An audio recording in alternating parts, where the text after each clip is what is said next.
Ce soir, on a Serge Burki, qui est aussi un très fidèle de la SMP et qui va nous parler de... C'est pas dans le titre de la soirée, moi j'appelle ça le PMO stratégique. C'est ça, mais c'est pas dans le titre du tout, hein. C'est dans le sous-titre. Je ne sais pas pourquoi, ouais, dans le sous-titre. Ouais. Oui. On va le laisser parler. La présentation est enregistrée. Il y a Teams qui vient de me dire qu'il faut que je vous le dise. Donc, voilà, je vous le dis. Merci beaucoup, Serge. Merci et beaucoup, puis, on t'écoute. Merci de m'avoir donné cette opportunité. Bonsoir à tous.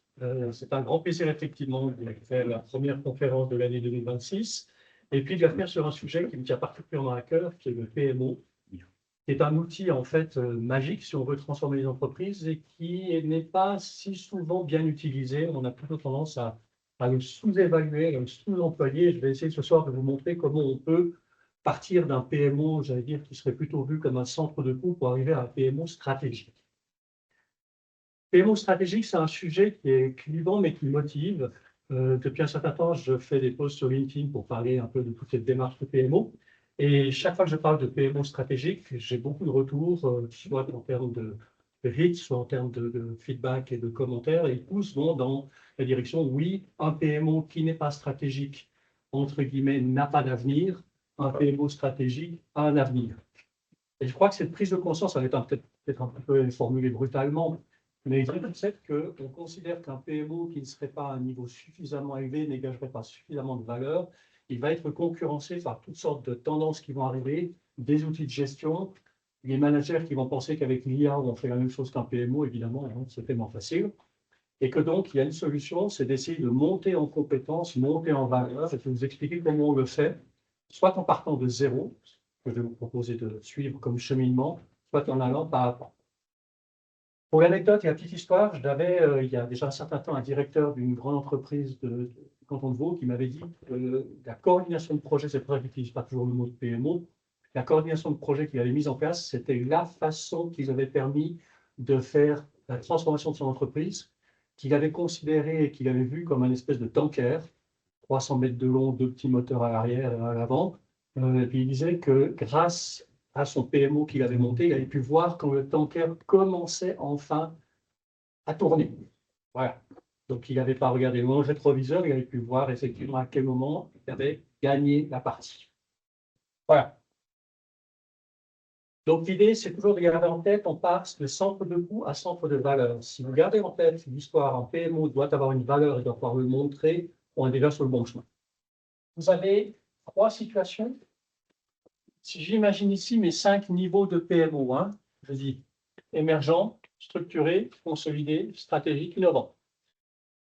Vous pouvez être à un niveau 1, 2, 3, 4. L'idée, c'est de faire, si on fait une approche, c'est de faire des marches. Je passe du 1 au 2, 2 au 3. Vous pouvez peut-être être ici, vous n'avez vraiment rien du tout. Alors, on va commencer, on va créer le PMO. Puis vous pouvez être avec un niveau un peu hybride et vous allez optimiser avec des actions ciblées.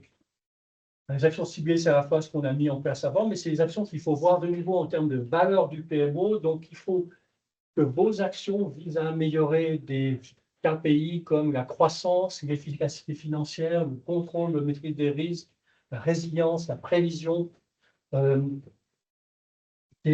avoir des formules en prévision, l'implémentation de la stratégie, différents axes comme ça que vous allez pouvoir mettre en mesure, en œuvre. Ça va dépendre de là où vous êtes. C'est pour ça que c'est intéressant d'avoir fait le petit quiz. Et puis, de ce qu'on a discuté, qu'est-ce qui vous a fait tilt en disant oui, ça, c'est une action qui est intéressante à voir.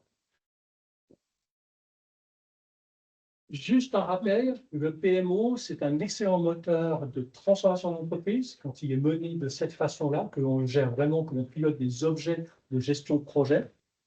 On va pouvoir prioriser les bons projets, on va pouvoir faciliter les projets, on va pouvoir booster les bons projets, on va pouvoir calculer et vérifier que les projets font les bons objectifs et les atteignent.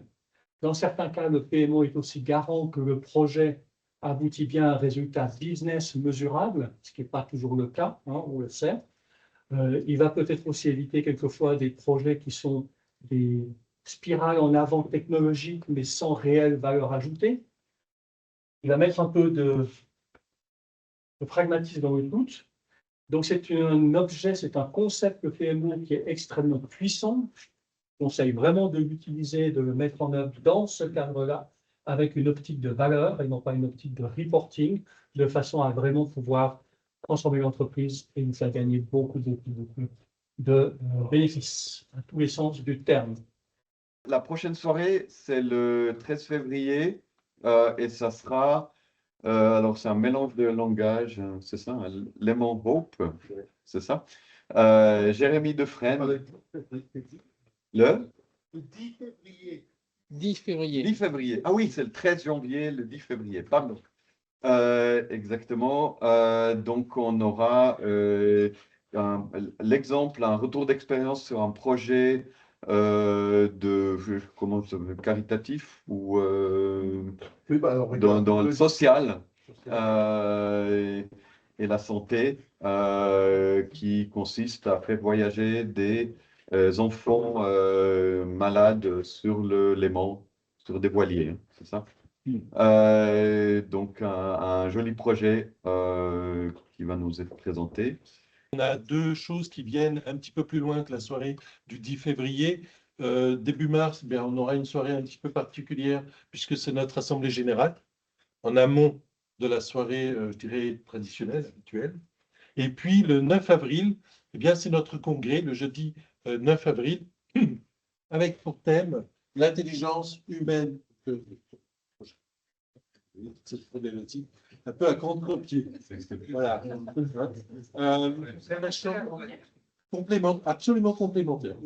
Absolument. Et pour cette édition du congrès, nous cherchons encore des intervenants. Donc, si vous avez, voyez, un sujet connexe à l'intelligence humaine ou comment associer l'intelligence humaine et artificielle et tous ces nouveaux outils, finalement, ces nouvelles fonctions, alors n'hésitez pas, venez vers nous et ce sera avec plaisir qu'on regardera vos propositions. Voilà, merci.